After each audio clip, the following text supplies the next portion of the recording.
మహాపరిశుద్ధుడు అని మా ప్రియ పరలోకపు తండ్రి, జీవం కలిగిన మా నాయన, మీకే స్తుతులు స్తోత్రాలు తండ్రి. మానవులైన మాకు తండ్రి జీవంను ఊపిరిని అనుగ్రహిస్తూ మానక మమ్మల్ని అందరినీ మీ కృపలో భద్రపరుస్తూ ఇక సాయంకాల దినమున మరొకసారి మీ సన్నిధిలో మిమ్మల్ని తండ్రి అని పిలువుటకు మీ మనసు తెలుసుకుంటకు మరొకసారి నాయన మా బ్రతుకుతున్న బైబిల్లో నుంచి కొన్ని విషయాలు మేము ధ్యానించినవి ఉండగా మా అందరితో మీరు మాట్లాడమని కాల్పుడు నాయన నేను మరొకసారి మీ పిల్లలతో మీ మాటలు పంచుకోబోతుండగా పరిశుద్ధాత్మ సహాయంతో నడిపించమని, మంచి వాక్శక్తిని అనుగ్రహించమని, మీ పిల్లలకు అర్థమయ్యే విధంగా బోధించటకు కృపను అనుగ్రహించమని, వాక్యాన్ని వినుటకు సిద్ధపడి వచ్చిన మీ పిల్లలందరిని బట్టి కూడా స్తోత్రాలు చెల్లించుకుంటూ వినబడుతున్న ప్రతి మాట మా ఆత్మను రక్షించటకు శక్తి కలిగిన మాటని వారి హృదయంలో తండ్రి వాక్యానికి మొదటి స్థానాన్ని ఇచ్చి అర్థం చేసుకుంటకు పరిశుద్ధాత్మ సహాయాన్ని అనుగ్రహించమని నాయన ఈ కార్యక్రమం అంతా మీ నామానికి మహిమకరంగా మా ఆత్మ రక్షణకరంగా మీరే దీవించి ఫలింపచేయమని సమస్త మహిమ ఘనత ప్రభావాలు మీకు ఆరోపిస్తూ మీ యొక్క ప్రియ కుమారుడు మా ప్రభువైన యేసుక్రీస్తు వారి ఉన్నతమైన పరిశుద్ధమైన నామములోనే ప్రార్థించి అడిగి వేడుకుంటున్నాము తండ్రి, ఆమేన్. ప్రభునందు ప్రియమైన దేవుని వల్లారా, ఈరోజు మన పాఠం పేరు ప్రేమ ద్వేషములు మానవుని వశము. ప్రేమ ద్వేషములు మానవుని వశము. ప్రియ దేవుని సంగమా, మనుషులుగా మనకి దేవుడు ఎంతో స్వేచ్ఛనిచ్చాడు. అది మనందరికీ తెలుసు.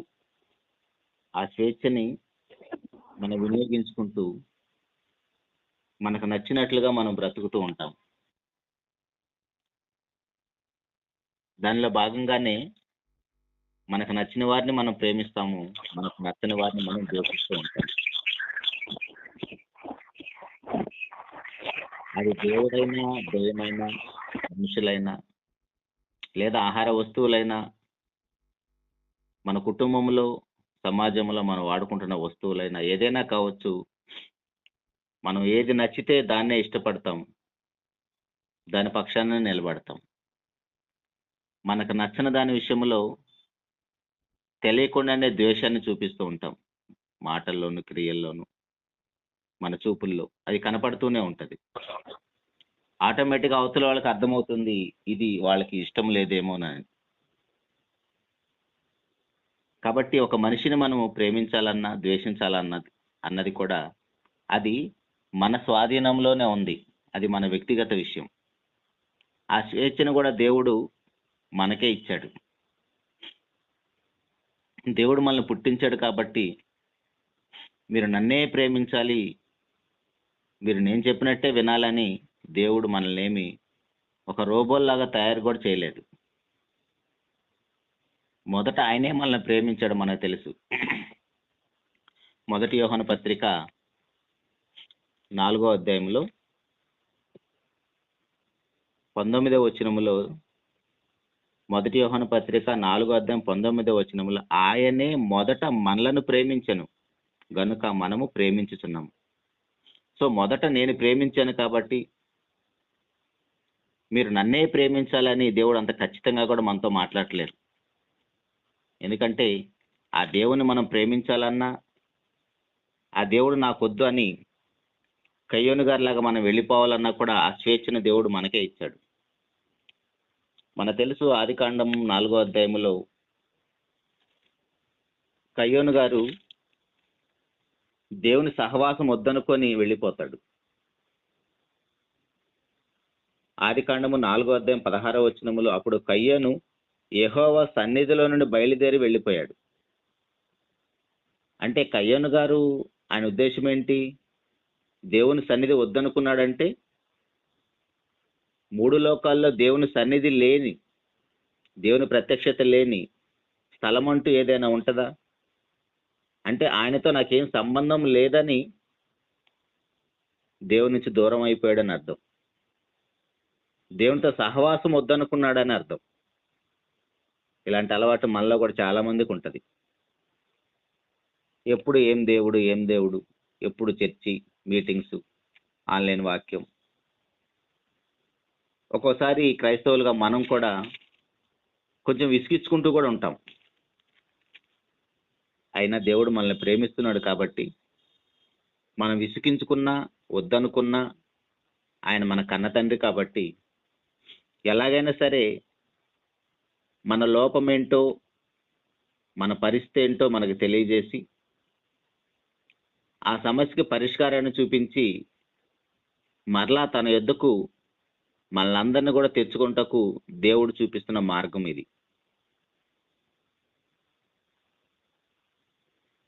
లోకములో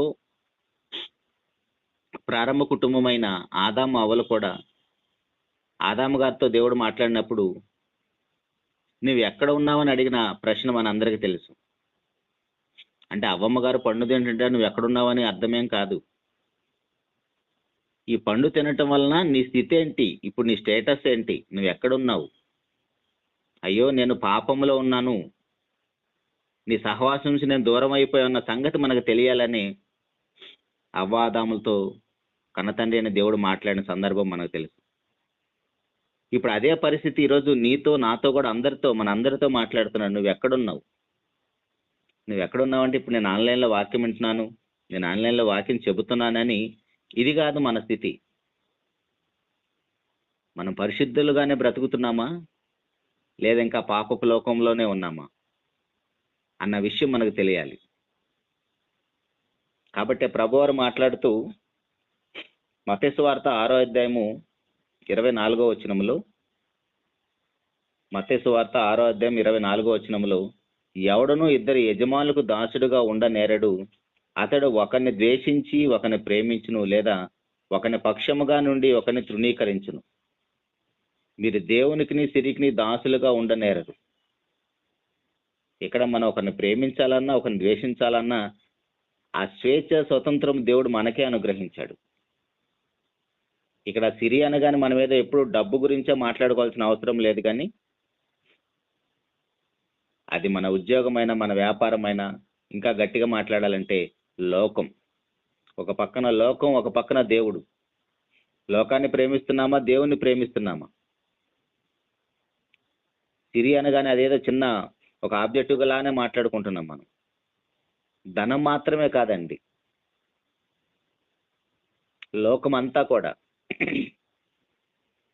ఇప్పుడు నువ్వు లోకాన్ని ప్రేమిస్తున్నావా, దేవుణ్ణి ప్రేమిస్తున్నావా? ఇదే ప్రశ్న మనల్ని అడుగుతున్నాడు. ఎవడన్నా ఇద్దరు యజమానులకు దాసుడుగా ఉండనేరడంటే ఒకడు సిరి, ఒకరు దేవుడైతే ఆ సిరి ప్లేస్లో ఒకసారి లోకాన్ని పెట్టి ఆలోచించండి. ధనం అంటే ఏదో ఒక్కదాని గురించి ఆలోచిస్తున్నట్టుగా ఉన్నాం మనం. లోకంలో ఎన్ని విషయాలు ఉన్నాయి, దేవుని స్థానంలో తీసుకొచ్చి ఎన్ని విషయాలు పెట్టుంటాం మనం. మన ఉద్యోగ వ్యాపారం, లేదా మన భర్త భార్య పిల్లలు, లేదా మన ధనం, లేదా దేవుని స్థానంలో నేను అనే అహం. దేవుని స్థానంలో మనమున్నా సరే వ్యక్తిగతంగా తనను తాను ప్రేమించుకున్నవాడు దాన్ని పోగొట్టుకుంటాడనే సందర్భం మనకు తెలుసు. సో దేవుని స్థానంలో మనం ఏది తీసుకొచ్చి పెట్టినా మనం దేవుని ద్వేషిస్తున్నట్టే. ఒక డబ్బునే పెడితే సరిపోదు అక్కడ. ఇప్పుడు మనం అన్నీ వింటున్నవన్నీ కూడా, మనం చూస్తున్నవన్నీ కూడా లోకమంతా కూడా, లోకంలో ఉన్నదంతా శరీరాశ, నేత్రాశ, జీవ డంబం. వీటిలో ఏదైనా కావచ్చు దేవుణ్ణి నిన్ను దూరం చేయటానికి, దేవుని నుంచి నిన్ను దూరం చేయడానికి లోకంలో ఏదైనా కావచ్చు. సో నువ్వు దాన్ని ప్రేమిస్తే ఖచ్చితంగా దేవుణ్ణి ద్వేషిస్తున్నట్టే. మరి ఇప్పుడు మన పరిస్థితి ఏంటి? మనం దేన్ని ప్రేమిస్తున్నాం, దేన్ని ద్వేషిస్తున్నాం? కానీ మన ప్రభువారైతే, ఈ మాట చెప్పిన ప్రభువారైతే ఏప్రిల్కి రాసిన పత్రికలో మొదటి అధ్యాయం 8వ వచనములో, ఏప్రిల్కి రాసిన పత్రిక 1వ అధ్యాయం 8వ వచనములో, 9వ వచనములో, నీవు నీతిని ప్రేమించితివి, దుర్నీతిని ద్వేషించితివి. ప్రభువారైతే నీతిని ప్రేమించాడంట, దుర్నీతిని ద్వేషించాడంట. ఇప్పుడు మరి మనం దేన్ని ప్రేమిస్తున్నాం, దేన్ని ద్వేషిస్తున్నాం? ఇందుకు అసలు నీతి అంటే ఏంటి? ఇప్పటికి మనం ఎన్నో పాఠాలు విని ఉంటాం. ఏది నీతి? అబ్రహాం గారు దేవుని నమ్మిన అది అతనికి నీతిగా ఎంచబడెను. సింపుల్గా ఒక మాటలో చెప్పాలంటే మన ప్రభువైన యేసుక్రీస్తు వారు చివరిలో అర్థం వస్తుంది మనకి, ఆయన కాచిన రక్తం వల్ల దేవునితో మనకున్న వైరాన్ని, శత్రుత్వాన్ని తొలగించి మన నీతిమంతులుగా చేయటకు పాపమెరుగని ఆయన మీద మన పాపమంతా కూడా మోపబడింది. దేనికోసం అంటే మనల్ని నీతిమంతులుగా చేయటానికి. సో యేసు ప్రభు వారు నీతిని ప్రేమించాడంట, దుర్నీతిని ద్వేషించాడంట. ప్రియ దేవుని సంగమా, ఇప్పుడు మనము దేన్ని ప్రేమిస్తున్నాం, దేనిని ద్వేషిస్తున్నాం? మన స్థాయి ఏంటి? ఇప్పుడు మనం ఎక్కడున్నాం? ప్రేమ ద్వేషములు మన వశములోనే ఉన్నాయి. మనం ఎవరిని ప్రేమించాలంటే వాళ్ళని ప్రేమిస్తాము, ఎవరిని ద్వేషించాలంటే వారిని ద్వేషిస్తాం. పేతురు గారు రాసిన మొదటి పత్రిక 3వ అధ్యాయము 10వ వచనములో, పేతురు గారు రాసిన మొదటి పత్రిక 3వ అధ్యాయము 10వ వచనములో, జీవమును ప్రేమించి మంచి దినములు చూడగోరువాడు చెడ్డదాన్ని పలుకుండా తన నాలుకను, కపటపు మాటలు చెప్పకుండా తన పెదవులను కాచుకొనవలెను. దేవుని సంగమా, నిజంగా మనము జీవాన్ని ప్రేమించే వారమైతే, దేవుణ్ణి ప్రేమించే వారమైతే, మంచి దినములు చూడాలనే ఆశ మనకుంటే కండిషన్ ఏముందంటే అక్కడ చెడ్డ మాటలు పలకుండా మన నాలుకను, కపటపు మాటలు చెప్పకుండా మన పెదవులను కాచుకోవాలంట, కాపాడుకోవాలంట. ఎలా కాపాడుకోవాలి? మహాభక్తుడైన యోబు గారు మాట్లాడతాడు కదా, నేను కన్యకను ఎలాగ చూస్తానని తన కళ్ళతో తానే నిబంధన చేసుకున్నాడంట. వ్యక్తిగతంగా తన శరీరంలోని ఏ అవయవము కూడా పాపానికి బానిస అవ్వకూడదని, పాపానికి అమ్ముకోకూడదని ఒక్కొక్క అవయవానితో భక్తులు నిబంధన చేసుకున్నారండి. దేవుడు ఎలాగైతే తన పిల్లలతోటి ఒక నిబంధన చేసుకున్నాడో, ధర్మశాస్త్రాన్ని ఇచ్చి, కృత నిబంధన ఇచ్చి ఒక ఒడంబడిక చేసుకున్నాడు, అలాగనే బైబిల్లో భక్తులు కూడా వారి శరీరంలో అవయవాలతోటి నిబంధన చేసుకున్నారంట. ఈ అవయవం ద్వారా నేను పాపం చేయకూడదని. సో ఇప్పుడు మనం నిజంగా నీతిని ప్రేమించి జీవాన్ని ప్రేమించే వారమైతే మంచి దినాలు చూడటం కోసం మనం జీవాన్ని ఎందుకు ప్రేమించాలి? లేదా మత్తయి సువార్తలో మనం చూసినట్లుగా దేవుడు వద్దు, నాకు లోకమే కావాలి, సిరే కావాలనుకుంటే, ధనమే కావాలనుకుంటే అప్పుడు మంచి దినాలు మనకు వస్తాయా? ఒకసారి ఆలోచిద్దామండి. లోకములో మనం చేస్తున్న కార్యకలాపాలు ఒకసారి మనసు పెట్టి ఆలోచిస్తే, జీవమును ప్రేమించి మంచి దినములు చూడగోరేవారు ఎవరైనా సరే చేయాల్సిన విషయం ఏంటంటే తన నాలుకను, తన పెదవులను కాచుకోవాలంట. కానీ రాబోయే రోజుల్లో మనకు మంచి జరగాలంటే మనం ఏం చేస్తాము? నీతిని, జీవాన్ని ప్రేమిస్తామా? దేవుణ్ణి ప్రేమిస్తామా? లేక ఇన్సూరెన్స్లో డబ్బులు కడతామా? టర్మ్ ప్లాన్లో డబ్బులు కడతామా? ఒకవేళ మనం చనిపోయినా లేదా మనం ముసలివారం అయిపోయినా రిటైర్మెంట్ ప్లాన్ ఏంటి? ఆ ముసలితనంలో మనం కష్టపడలేం కాబట్టి, డబ్బులు సంపాదించలేం కాబట్టి, ఆ టైంలో కూడా యవనస్తులుగా ఉన్నప్పుడు మన జీవితం ఎలాగుందో అలాగనే ముసలివారం అయిపోయిన తర్వాత కూడా మన రిటైర్మెంట్ ఆ ఏజ్లో కూడా మనం హ్యాపీగా ఉండాలి, మంచి దినాలు మనం గడపాలంటే దానికోసం ఎన్నో ప్లాన్లు చేస్తున్నారు, ఎన్నో సంస్థలు కూడా ముందుకు వచ్చాయి. ఒకసారి ఆలోచిద్దామండి మనసు పెట్టి, నిజంగా మనము దేన్ని ప్రేమిస్తాం? జీవాన్ని ప్రేమిస్తున్నామా లేదా? ఒకసారి బైబిల్లో ఒక భక్తుడిని, ఒక సందర్భాన్ని చూద్దాం. ఆయన దేన్ని ప్రేమించాడో మనము దేన్ని ప్రేమిస్తున్నాము? అది కూడా ప్రభువారు మాట్లాడిన సందర్భం లూకా సువార్త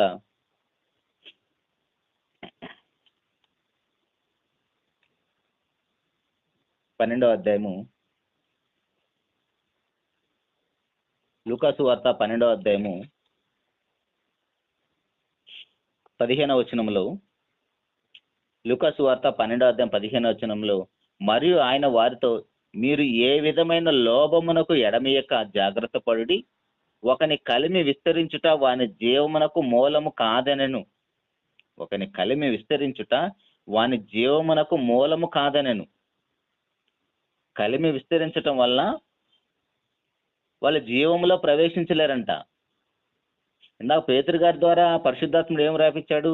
మీరు నిజంగా జీవాన్ని ప్రేమిస్తే, మంచి దినాలు చూడాలనుకుంటే మీ నాలుకను మీ పెదవులను కాచుకోమని చెప్తున్నాడు. కానీ మనం దేన్ని ప్రేమిస్తామండి? మనము దేన్ని ప్రేమిస్తాము? ఎన్నో రిటైర్మెంట్ ప్లాన్లు చేస్తాం, ఎన్నో ఇన్సూరెన్స్, ఎల్ఐసీలు కావచ్చు, ఎన్నో ఇన్సూరెన్స్ పాలసీలు కడతాం. వాటన్నిటి వెనకాల ఉద్దేశం ఏంటి?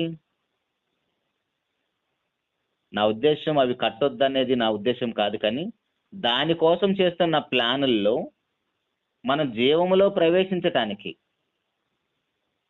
ఇప్పుడు ముసలివారం అయిపోయిన తర్వాత మనం డబ్బులు సంపాదించలేము, మనల్ని కన్నవారు చూస్తారో లేదో తెలియదు కాబట్టి మంచి ప్లాన్ చేసుకోవటం తప్పేమీ అంటలేదు. కానీ నేను దానికోసం ఇంత ప్లాన్ చేస్తున్న మనం ప్లాన్ చేసిన డబ్బులు మనం వాడుకుంటామో లేదో కూడా మనకు తెలియదు. మనం చనిపోయిన తర్వాత ఏ ఇన్సూరెన్స్ పాలసీలు అయితే కట్టామో ఆ డబ్బులు మన కుటుంబానికి వస్తాయో లేదో కూడా మనకు తెలియదు.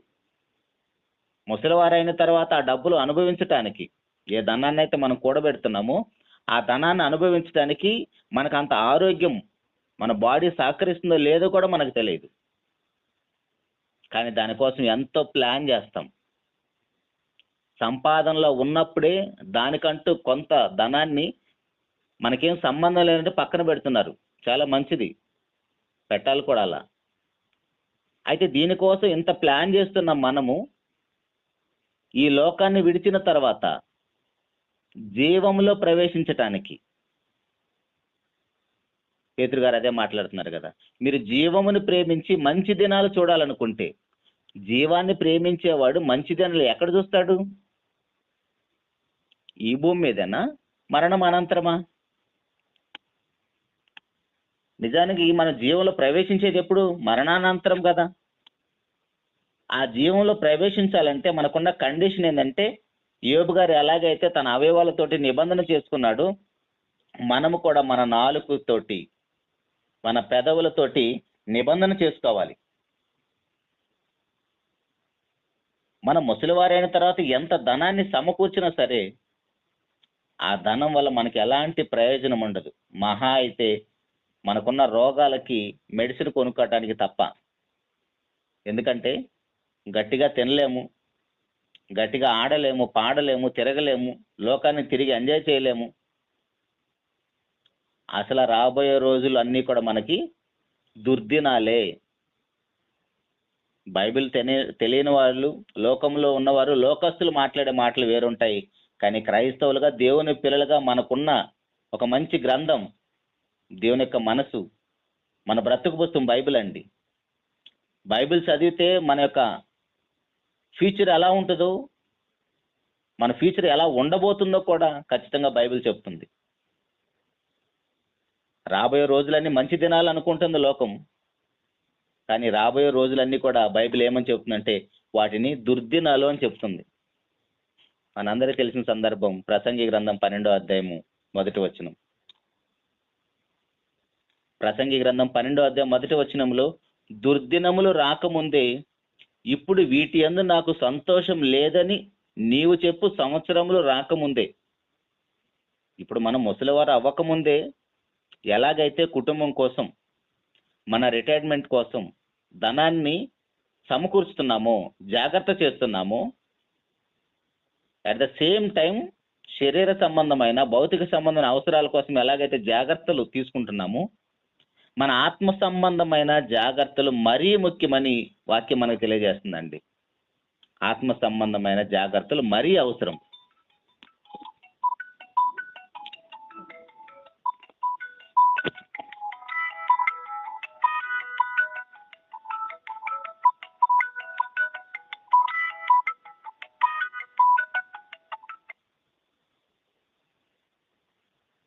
క్షమించండి.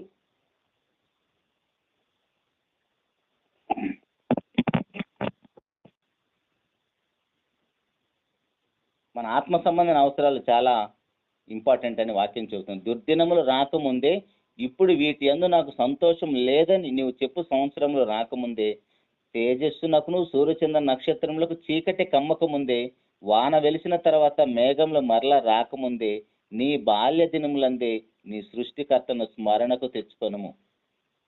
ఎందుకు మనం యవనస్తులుగా ఉన్నప్పుడే బాల్య దినముల నుంచే మన దేవుని మనం స్మరణ ఉంచుకోవాలి? ఎందుకు ఆయన స్మరణ తెచ్చుకోవాలంటే, ఆ దుర్దినములు వచ్చిన తర్వాత మన జీవితం చాలా మనం వర్ణించలేమండి. చూస్తున్నాం మన ఇళ్లలో ఉన్న ముసలివారిని. వారి పనులే వాళ్ళు చేసుకోలేరు. వారు ఎంత ఉద్యోగం చేసినా, ఎంత ధనాన్ని సమకూర్చినా, వారి పిల్లల్ని ఎంత గొప్పగా పెంచి పెద్ద చేసి మంచి ఉద్యోగాలు స్థిరపరిచినా సరే, వారు ముసలివారు అయిపోయిన తర్వాత వారి జీవితం ఎంత దారుణంగా ఉంటుందో మనం చూస్తున్నాము కళ్ళారా. ఆ దినమున ఇంటి కావలి వారు వణుకుదురు, బలిష్ఠులు వంగుదురు, విసురువారు కొద్ది మంది ఒకటి చేత పని చాలించుకుందరు. వీలైతే ఈ పాఠాన్ని మరలా ఇంకోసారి వినే ప్రయత్నం చేద్దామండి. దుర్దినములు అంటే ఏంటో ఆల్రెడీ వినేస్తున్నారేమో తెలియదు, మంచిది. అంటే ఇలాంటి పరిస్థితులన్నీ మనకు రాబోతున్నాయి.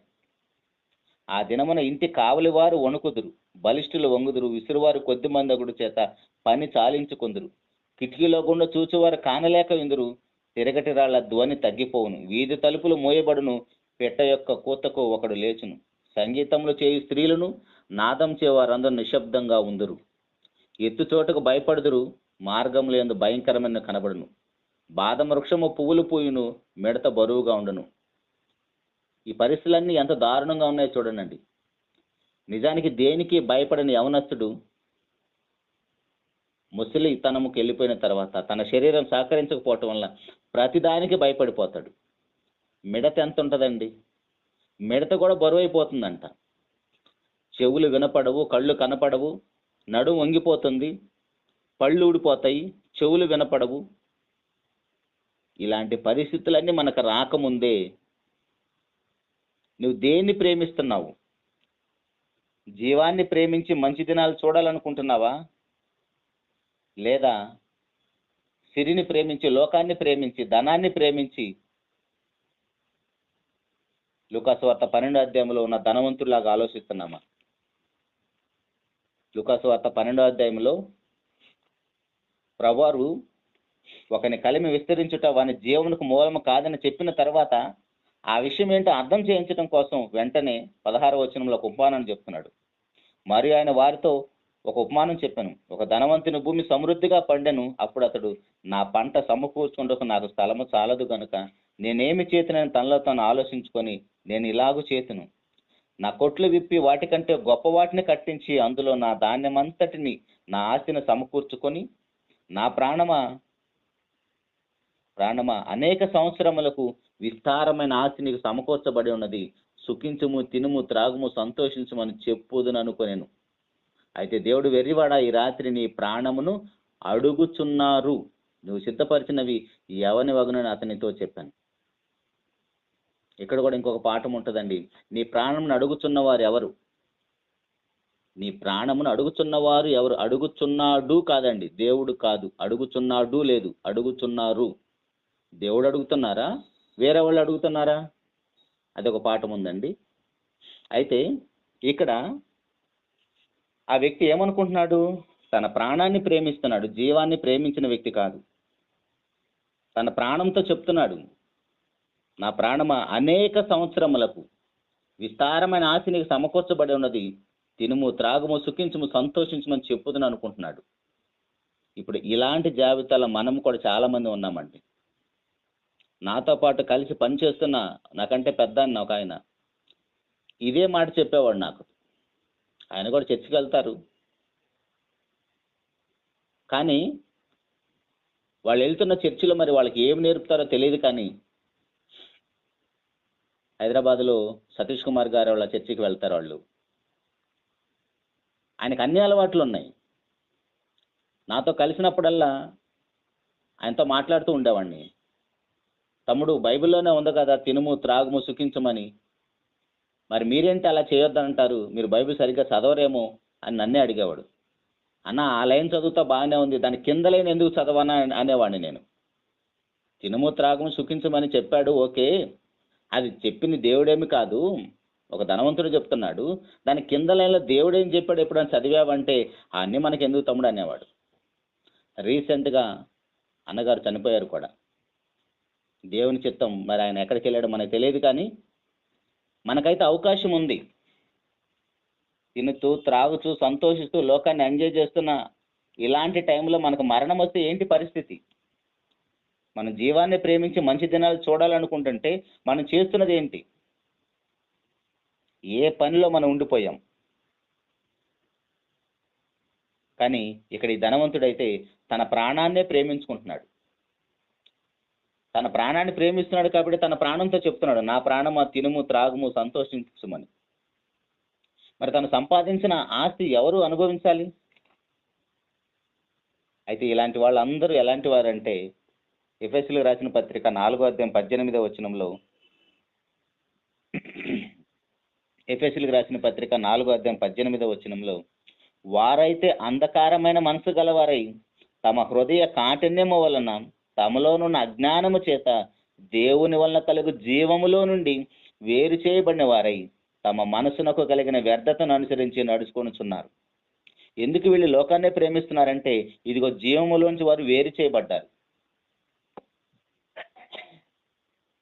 వారు జీవంలో నుంచి వేరు చేయబడ్డారు కాబట్టి వారి హృదయం ఎలా అయిపోయిందంటే, వారు అంధకారమైన మనసు గలవారై తమ హృదయ కాఠిన్యము వలన, ఇదిగో ఇందాక అన్నతో చెప్పినట్టుగా ఎంత చెప్పినా వినేవాళ్ళు కాదు. అఫ్ కోర్స్ కొంతమంది సహోదరులు కొన్ని సందర్భాలలో వినకపోయినా కొన్ని సందర్భాల్లో వింటారు దేవుని మాట. చెబుతున్న డైరెక్ట్గా దేవుడు వచ్చి మనతో మాట్లాడాడు కదా, మన స్నేహితుల ద్వారా, లేదా మన సేవకుల ద్వారా, మన తల్లిదండ్రుల ద్వారా, మన ఫ్రెండ్స్ ద్వారా ఏదో ఒక రూపాన దేవుడు మనతో మాట్లాడుతూనే ఉంటాడు. ఎందుకంటే మనం నశించే నరకానికి వెళ్ళటం ఆయనకి ఇష్టం లేదు కాబట్టి. అందుకే ప్రసంగి గారి ద్వారా మాట్లాడుతున్న మాట మనం విన్నాం. నీ బాల్య దినములందే, అన్ని పరిస్థితులు బాగున్నప్పుడే, దుర్దినములు రాకముందే, నీ నడుము వంగిపోకముందే, నీ చెవులు వినబడుతున్నప్పుడే, నీ కళ్ళు బాగా కనబడుతున్నప్పుడే, నీ శరీరం బాగా పరిగెత్తగలిగినప్పుడే నువ్వు దేవుని దాసుడుగానే జీవాన్ని ప్రేమించే స్థితిలోనే ఉండాలి. మన శరీరం అంతా బాగా సహకరిస్తున్నప్పుడు మనం దేవుని విడిచి దూరంగా వెళ్ళిపోతే, ఇదిగో ఏదో ఒక రోజు ఆ దుర్దినాలకు మనం వెళ్ళక తప్పదు. ఆ వెళ్ళినప్పుడు మన పరిస్థితి చాలా దారుణంగా ఉంటుంది. లేదు నేను బాగా డబ్బు సంపాదించి పెట్టాను, నా కుటుంబంలో నన్ను బాగా చూసుకుంటారనుకుంటే ఒక చిన్న సందర్భాన్ని ఆలోచిద్దామండి. మన ఇంట్లో ముసలివారు ఉన్నారు, పసిపిల్లలు ఉన్నారు. పసిపిల్లలు 1-2 చేసి దాంట్లో ఆడుకుంటున్నా సరే తల్లి వారిని శుభ్రంగా కడిగి ఎత్తుకొని ముద్దు పెట్టుకుంటుంది. మరి అదే ఇంట్లో ముసలివారు అలాంటి 1-2 మంచం అంతా పాడు చేసిన తర్వాత ఆ పసిపిల్లవాడిని చూసినట్టుగానే ఇంట్లో వాళ్ళు చూస్తారండి మనల్ని? ఎంత అసహ్యంగా, ఎంత అసభ్యకరంగా ఉంటుందో ఒకసారి ఆలోచించండి. నాకేంటండి ఇన్ని లక్షలు సంపాదించి పెట్టాను, నన్ను వాళ్ళు జాగ్రత్తగా చూసుకుంటారు అనుకోవటం పొరపాటు. ఎంత డబ్బున్న దుర్దినాల్లో మనల్ని ఎవరు పట్టించుకారు. ఆ దుర్దినాల్లో మనం 1-2 మంచం నిండా పాడు చేసినప్పుడు ఎప్పుడు చస్తాడని ఎదురు చూస్తున్న వారే ఉంటారు. కానీ పసిబిడ్డకు శుభ్రంగా ఎలాగైతే తల్లి క్లీన్ చేస్తుందో, శుభ్రపరుస్తుందో, అలా శుభ్రం చేయడానికి ఎవరు ఇష్టపడరు. నువ్వు ఎన్ని లక్షలు పెట్టినా సరే నిన్ను అలా శుభ్రం చేసేవాళ్ళు ఉండరు. వీడికి ఎప్పుడు చావు వస్తుందని ఎదురు చూస్తున్న వారే ఉంటారు. కాబట్టి ప్రియ దేవుని సంగమా, మనకు అన్నీ బాగున్నప్పుడే ఆలోచించుకుందాం మన జీవితం గురించి. మనం జీవాన్ని ప్రేమించే స్థితిలో ఉన్నామా, లేదా ఇంకా శరీర సంబంధిగానే బ్రతుకుతున్నామా? భౌతిక సంబంధిగానే బ్రతుకుతున్నామా? లోకస్తులుగానే బ్రతుకుతున్నామా? ఒకసారి వ్యక్తిగతంగా మన జీవితాలు మనం పరిశీలన చేసుకోలేకపోతే, జీవంలో ప్రవేశించడం అంటే మనం అనుకున్నంత ఈజీ ఏమీ కాదు. కానీ బ్రతకటానికి ప్రతి మార్గం మన కోసం సరళం చేయబడింది. మన జీవంలో ప్రవేశించడం కోసమే ఇన్ని పరిస్థితులు మన కోసం అనుకూలించబడుతున్నాయండి. కాబట్టి మన నోరు ఎంత జాగ్రత్తగా ఉంటే అంత మంచిది. మరలా పేతురు గారి పత్రికలో ఒకసారి చూద్దామండి. పేతురు గారు రాసిన మొదటి పత్రిక 3వ అధ్యాయము 10వ వచనంలో ఉన్నాం. జీవమును ప్రేమించి మంచి దినములు చూడగోరువాడు చెడ్డదాన్ని పలుకున్న తన నాలుకను, కాపట్టపు మాటలు చెప్పకుండా తన పెదవులను కాచుకొనవలెను. అంత మాత్రమే కాకుండా అతడు కీడు నుండి తొలగి మేలు చేయవలెను, సమాధానమును వెతికి దాన్ని వెంటాడవలెను. ఎన్ని విషయాలు ఉన్నాయో చూడండి, ఎంత జాగ్రత్త పడుతున్నాడో చూడండి. మనల్ని జీవాన్ని ప్రేమించడం అంటే అతడు కీడు నుండి తొలగి మేలు చేయటం నేర్చుకోవాలంట. ఇంతకీ ఏ కీడు నుంచి తొలగాలి, ఏ మేలు చేయాలి మనం? యాకోబు పత్రికలో పక్కనే ఉంటది, మేలైనది చేయనరిగా అలాగే చేయకపోయినా సరే పాపం. ఇంతకీ ఏంటి ఆ మేలు?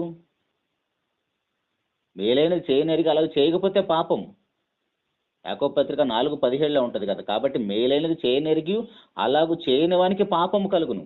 ఇప్పుడు మనం కీడు నుండి తొలగి మేలు చేయాలంటే ఏం మేలు చేయాలి? ఇదిగో జీవాన్ని ప్రేమిస్తే మనము నాశనానికి వెళ్ళేవారిని కాపాడటమే మనం చేసే మేలు. లోకంలో మనము శరీర సంబంధమైన భౌతిక సంబంధం ఏ అవసరాన్ని తీర్చినా మరలా అవసరం వస్తుంది. అట్టనే అది చేయొద్దన్న ఉద్దేశం కాదు, చెయ్యాలి కూడా. అది మన ధర్మం. మత్తయి సువార్త 25వ అధ్యాయంలో ఎడమవైపు ఉన్న వారిని, కుడివైపు ఉన్న వారిని సందర్భం మనకు తెలుసు కదా. ఎడమవైపు ఉన్నవారు కనీసం ఆకలిగా ఉన్న వారికి ఆహారం పెట్టరంట, మంచినీళ్ళు ఇవ్వరంట, రోగిగా ఉన్నవారిని పరామర్శించరంట, జైల్లో ఉంటే కనీసం ఆదరించరంట, బట్టలు లేకపోతే బట్టలు ఇవ్వరంట. అది కూడా చెప్పించుకుంటున్నారంటే చూడండి. అది చేస్తూ అంతకు మించింది ఒక పాపిని పరలోకం చేర్చటమే మనం చేసే మేలు. ఆత్మ సంబంధమైంది, అట్ ద సేమ్ టైం శరీర సంబంధం, రెండు చేయాలి మనం. కేవలం శరీర సంబంధమైందే చేసామనుకోండి, ఆ అవసరం మరలా వాళ్ళకు వస్తూనే ఉంటుంది. ప్రభు వారు అపోస్తులు అందరూ కూడా శరీర సంబంధమైన అవసరాలు తీరుస్తూ ఆత్మ సంబంధమైన పెద్ద అవసరం, అన్నిటికంటే పెద్ద సమస్య మనుషులకు ఉంది. మనుషులందరికీ ఉన్న అన్నిటికంటే పెద్ద సమస్య పాపం. ఆ పాపంలోంచి విమోచించారు. అదే మనం చేసే మేలు. లోకానికి మనం చేసే మేలు ఏదైనా ఉన్నది అంటే వారి పాపం నుంచి మనల్ని విమోచించటమే. దానికోసం మన శక్తి లోపం లేకుండా పని చేయాలి. దానిలో భాగంగానే ఈ యొక్క ఆన్లైన్ కార్యక్రమాలన్నీ కూడా. ఈ సోషల్ మీడియా అభివృద్ధి చెందిన తర్వాత ఎన్ని కార్యక్రమాలు జరుగుతున్నాయో చూడండి. ఇవన్నీ ఎందుకోసం జరుగుతున్నాయి? ఇదిగో ఒక పాప రక్షించబడటం కోసమే. దానికోసం ఎంతమంది ప్రత్యక్షంగా పరోక్షంగా ప్రయాసపడుతున్నారో చూడండి. ఎందుకంటే ఈ మాట మన హృదయంలో పడితే ఏదో ఒక రోజున అది ఫలిస్తుంది మనలో. దానికోసం ఎంతమంది ప్రయాసపడుతున్నారు. అతడు కీడు నుండి తొలగి మేలు చేయవలెను, సమాధానం వెతికి దాన్ని వెంటాడవలెను. ప్రభు కన్నులు నీతిమంతుల మీదను, ఆయన చెవులు వారి ప్రార్థనల వైపు ఉన్నవి, కానీ ప్రభు ముఖము కీడు చేయవారికి విరోధముగా ఉన్నది. ఇంతకీ మనకు సమాధానం వెతకాలంట, సమాధానం వెతికి దాన్ని వెంటాడాలంట. వెంటాడాలంటే అనుసరించాలని పుట్టినోట్లే ఉంది. ఇందుకే సమాధానం ఎప్పుడు వస్తుంది మనకి? ఎలా వస్తుంది? ఎవరితో సమాధాన పడాలి మనం ఎవరితో సమాధాన పడాలండి? మన ఇంట్లో వారితో, మనం కట్టుకున్న వారితోనే మనం సమాధాన పడమే. మన ఇంట్లో వారితో మనం సమాధాన పడినా పడకపోయినా అది చాలా చిన్న విషయం, కానీ ఏదో ఒక రోజు మనం మాట్లాడుకుంటాం మరలా. కానీ దేవునితో మనం సమాధాన పడకపోతే అది చాలా భయంకరం అండి. దేవునితో మనం సమాధాన పరచడం కోసమే మన ప్రభువైన యేసుక్రీస్తు వారు తన ప్రాణాన్నే పెట్టాడండి. రోమీయులకు రాసిన పత్రిక 5వ అధ్యాయం, రోమీయులకు రాసిన పత్రిక 5వ అధ్యాయం 10వ వచనములో, ఏలయనగా శత్రువులమై ఉండగా ఆయన కుమారుని మరణము ద్వారా మనము దేవునితో సమాధాన పరచబడిన ఎడల సమాధాన పరచబడిన వారమై ఆయన జీవించుట చేత మరి నిక్షేమంగా రక్షించబడుదుము. అసలు దేవునికి మనకున్న వైరం ఏంటండి? దేవునితో మనకున్న శత్రుత్వం ఏంటి? ఆయన ఏమో మహాపరిశుద్ధుడు, ఆయన స్వరూపం, ఆయన పోలికలో చేయబడ్డ మనమేమో భూలోకానికి వచ్చిన తర్వాత అపవాది సంబంధులుగా మారిపోయాం. యోహాను సువార్త 8:44 మనకు తెలిసిన మాట. మీరు మీ తండ్రి యొక్క అపవాది సంబంధులు. అపవాది సంబంధులు అందరూ కూడా దేవునితో శత్రువులు అండి. దేవుడే మనకు శత్రువు అయితే పరిస్థితి ఎంత దారుణంగా ఉంటుందో చూడండి. దేశాల మధ్య శత్రుత్వం ఉంటే ఎప్పుడు యుద్ధాలే. రాష్ట్రాల మధ్య ఉంటే ప్రమాదాలు చూస్తున్నాం మనం. మన ఇంట్లోనే శత్రువులు ఉంటే ఇంట్లో ప్రశాంతంగా ఉండలేం. మనం ఉద్యోగాలు చేస్తున్న దగ్గర మన శత్రువులు ఉంటే అక్కడ ప్రశాంతంగా మనం బ్రతకలేం. అట్లాంటిది 3 లోకాలకు చక్రవర్తి అయిన దేవునితో మనకు వైరం ఉంటే, ఆయనే మనకు శత్రువు అయితే ఏంటండి మన పరిస్థితి? ఈ భూమి మీద మనం ప్రశాంతంగా బ్రతకగలమా? ఆరిన నేల మీద మనకి ఎవరు శత్రువులు ఉన్నా లేకపోయినా దేవునితో మాత్రం మనకు వైరం ఉండకూడదు. దేవునితో వైరం మనకు ఉందంటే మనం పాపంలో ఉన్నామని అర్థం. అందుకే వారి హృదయం అంధకారం అయిపోయింది. సరే ప్రియ దేవుని సంగమా, అలాంటి పరిస్థితి మనకు ఉండకూడదని మన ప్రభువారు మనం శత్రువులమై ఉండగా ఆయన మరణము ద్వారా మనల్ని దేవునితో సమాధానపరచడం కోసం ఒక పాపినైన నేను దేవునితో నన్ను శత్రుత్వాన్ని తీసివేయటానికి, దేవునితో నన్ను సమాధానపరచడానికి మహాపరిశుద్ధుడైన నా ప్రభు నా స్థానంలో మరణించి దేవునికి నాకున్న శత్రుత్వాన్ని తీసివేశాడండి. ఈ విషయం మనకి ఇంకా బాగా అర్థం కావాలంటే కొరింథీయులకు రాసిన 2వ పత్రిక 5వ అధ్యాయము, కొరింథీయులకు రాసిన 2వ పత్రిక 5వ అధ్యాయము 19వ వచనములో 18 చదువుకుందామండి. కొరింథీయులకు రాసిన 2వ పత్రిక 5వ అధ్యాయం 18వ వచనం నుండి, సమస్తమును దేవుని వలన అయినవి, ఆయన మనలను క్రీస్తు ద్వారా తనతో సమాధానపరుచుకొని ఆ సమాధానపరచు పరిచర్యను మాకు అనుగ్రహించెను. అదేమనగా దేవుడు వారి అపరాధములను వారి మీద మోపక క్రీస్తునందు లోకమును తనతో సమాధానపరుచుకొనుచు ఆ సమాధాన వాక్యమును మాకు అప్పగించెను. కావున దేవుడు మా ద్వారా వేడుకొన్నట్టు మేము క్రీస్తుకు రాయబారులమై దేవునితో సమాధాన పడుడని క్రీస్తు పక్షంగా మిమ్మను బతిమాలుకొనుచున్నాము. ఎందుకనగా మనం ఆయన యందు దేవుని నీతి అగునట్లు పాపమెరుగ నాయనను మన కోసం పాపముగా చేసెను. ప్రియ దేవుని సంగమా, చదవబడింది 4 వచనాలే, కానీ ఎన్ని విషయాలు దాగున్నాయో చూడండి. దేవునితో మనము సమాధానపరచబడటం కోసము దేవుడే ఏర్పాటు చేసిన మార్గం క్రీస్తు ప్రభు యొక్క మరణం అండి. మన ప్రతి పాపము మన మీద మోపకుండా, మన ప్రతి అపరాధం కూడా క్రీస్తు వారి మీద మోపి మనల్ని కూడా దేవునితో సమాధానపరిచాడండి. నిజానికి ఎవరి దగ్గరికి వెళ్ళి సమాధాన పడాలండి? లోకములో మనకు తెలిసి నీసేంటి, చిన్నవారు వెళ్ళి పెద్దవారితో సమాధాన పడతారు. ఎందుకంటే వాళ్ళతో ఫైట్ చేయలేరు కాబట్టి. చిన్న దేశాలు పెద్ద దేశాలతో పోటీ పడలేవు కాబట్టి సమాధాన పడతాయి. ఇప్పుడు 3 లోకాలకు చక్రవర్తి అయిన మన ప్రభు, మన దేవుడు, ఆయన మనతో సమాధానపరచడం కోసం ప్రభుని యేసుక్రీస్తు వారి మరణం ద్వారా మనతో సమాధాన పడుతున్నాడండి. అలా సమాధాన పడటం మాత్రమే కాకుండా ఆ సమాధానపరచు వాక్యమును, ఆ సమాధానపరిచే వాక్యమును అపోస్తులకు అప్పచెప్పేసి అపోస్తుల ద్వారా దేవుడు వేడుకుంటున్నాడంటండి. 20వ వచనంలో, కావున దేవుడు మా ద్వారా వేడుకున్నట్టు. దేవుడు మనల్ని వేడుకోవటం ఏంటండి? ఒకసారి మనసు పెట్టి ఆలోచించండి. ఎవరిని వేడుకుంటున్నాడు? మనమంటే ఎంత ప్రేమో చూడండి దేవునికి. ఆయన దేవుడు అంటాం కంటే నా తండ్రికి ఎంత ప్రేమో చూడండి. అదండి తండ్రి ప్రేమ. మనము తల్లిగా తండ్రిగా మన బిడ్డల మీద అపారమైన ప్రేమ చూపిస్తున్నట్టుగా కనపడతాం అంతే. కానీ మన ఆత్మలకు కన్న తండ్రి అనే దేవుడు ఎలాంటి వాడో చూడండి. మనల్ని వేడుకుంటున్నాడంట, నాయన నాతో సమాధాన పడండి, నాతో సమాధాన పడండి, నాతో సమాధాన పడకుండా మీకు మరణం వస్తే ఆ భయంకరమైన నరకంలోకి, ఆ యాతనకరమైన స్థలంలోకి వెళ్ళిపోతారు. కాబట్టి నాతో సమాధాన పడండి. ఆ సమాధానపరచు వాక్యమును దేవుడు అపోస్తులకు అప్పచెప్పాడంట. ఇప్పుడు అపోస్తులు అందరూ, సేవకులు అందరూ కూడా ఎందుకు మనం చూస్తున్నాం కదండి సోషల్ మీడియాలో, ఆ ప్రేమను అర్థం చేసుకున్న వాళ్ళు, దేవుని ప్రేమను, ఆయన వేడుకుంటున్న ఆ వేడుకోలను అర్థం చేసుకున్న వాళ్ళు సమాజంలోకి వెళ్ళి వాక్యాన్ని ప్రకటిస్తుంటే, దేవునితో సమాధాన పడని చెబుతుంటే పేడ నీళ్లు కొడుతున్నారండి. మొఖాన్ని ఉమ్మేస్తున్నారు, కొడుతున్నారు, తిడుతున్నారు. మీకేం పని బాటలు లేవా? ఉద్యోగ వ్యాపారాలు లేవా? పని పాటలు మానేసి ఇలా రోడ్ల మీద తిరుగుతున్నారని తిడుతున్నా, కొడుతున్నా, చంపేస్తున్నా సరే సువార్త ప్రకటన మాత్రం ఆపటం లేదండి. ఎందుకో తెలుసా? మనం దేవునితో సమాధాన పడకుండా చనిపోతే ఆ భయంకరమైన నరకములకు వెళ్ళిపోతామని. కాబట్టి ప్రియ దేవుని సంగమా, ఎంతకాలం మనల్ని మనం మోసం చేసుకుంటాం? మనకేమైనా గ్యారంటీ ఉందండి ఇన్ని సంవత్సరాలు బ్రతుకుతామని? గ్యారంటీ లేని జీవితం మనది. ఇంతలో కనపడి అంతలో మాయమైపోయి ఆవిరి వంటి వాళ్ళం మనం.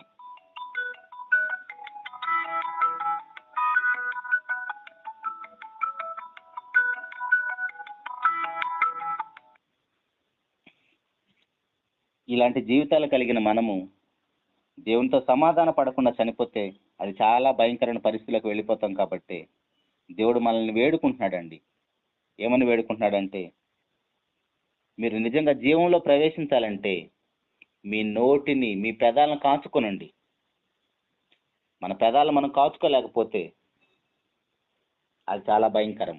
ఎందుకంటే మనకి ఈజీగా అబద్ధాలు ఆడేస్తాం, ఈజీగా మోసం చేస్తాం, ఈజీగా కపట మాటలు పలుకుతూ ఉంటాం. కానీ దాని వలన మనమే మన నోటిని బట్టే మనము నేరస్తులమని, నీతిమంతులమని తీర్పు పొందే పరిస్థితులకు వెళ్ళిపోతున్నాం.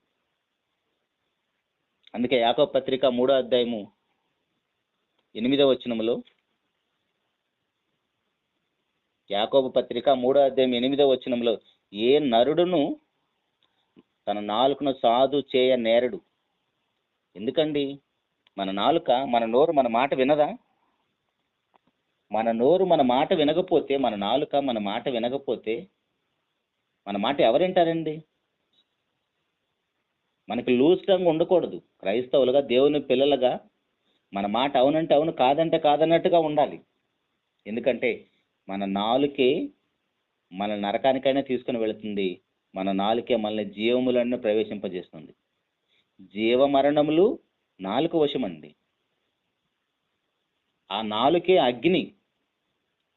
ఈ నాలుక మన అవయములో ఉంచబడిన పాప ప్రపంచమే సర్వ శరీరకు మాల్యాన్ని కలుగు చేయుచున్నది. వాడు ఎక్కడో ఉండి ఫోన్ చేస్తాడు. వాడు అక్కడుండి ఫోన్ చేస్తే మనం ఇక్కడ ఊగిపోతూ ఉంటాం, పెద్ద పెద్దగా అరుస్తూ రోడ్ల మీద. కొంతమంది రోడ్ల మీద చూస్తుంటే ఒక చేత్తో బండి నడుపుతూ ఒక చేత్తో ఫోన్ మాట్లాడుతూ పెద్ద పెద్దగా అరుచుకుంటూ పోతా ఉంటాడు. పాపం ఎక్కడ యాక్సిడెంట్ అవుతుందో అనిపిస్తుంది చూస్తే. అంటే అవతల వాళ్ళు ఏదో మాట్లాడుతున్నారు వాళ్ళకి ఇష్టం లేనిది. అందుకే నాలుక అగ్ని. మన మాట ఎలా ఉండాలంటే, మన నోట ఆశీర్వచనమే కానీ వారిని దూషించే మాటలు రాకూడదండి. మన మాట వల్ల అవతల వాళ్ళు ఆదరించబడాలే కానీ అవతల వాళ్ళు మన మాట వల్ల హట్ అవ్వకూడదు. అబ్బా వీళ్ళు మాట్లాడితే ఇంకొంచెంసేపు మాట్లాడితే బాగుండు అన్నట్టు ఉండాలి, కానీ వీడు ఎప్పుడు ఆపేస్తాడో అన్నట్టు ఉండకూడదు. కాబట్టి ప్రియ దేవుని సంగమా, మన విషయంలో మనమే జాగ్రత్త పడదామండి. మన విషయంలో మనం జాగ్రత్త పడకపోతే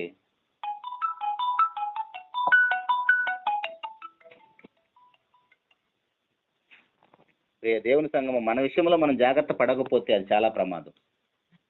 కాబట్టి మనం నిజంగా జీవంలో ప్రవేశించాలంటే మన నోటిని అదుపులో పెట్టుకుందాం. మనం నిజంగా జీవంలో ప్రవేశించాలంటే కపటమైన మాటలు పలకుండా జాగ్రత్త పడదాం.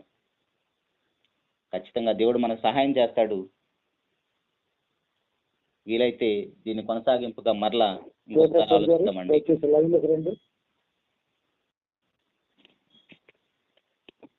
దేవుని సంగమా, మనం ఎవరిని ప్రేమిస్తాం, ఎవరిని ద్వేషిస్తాము?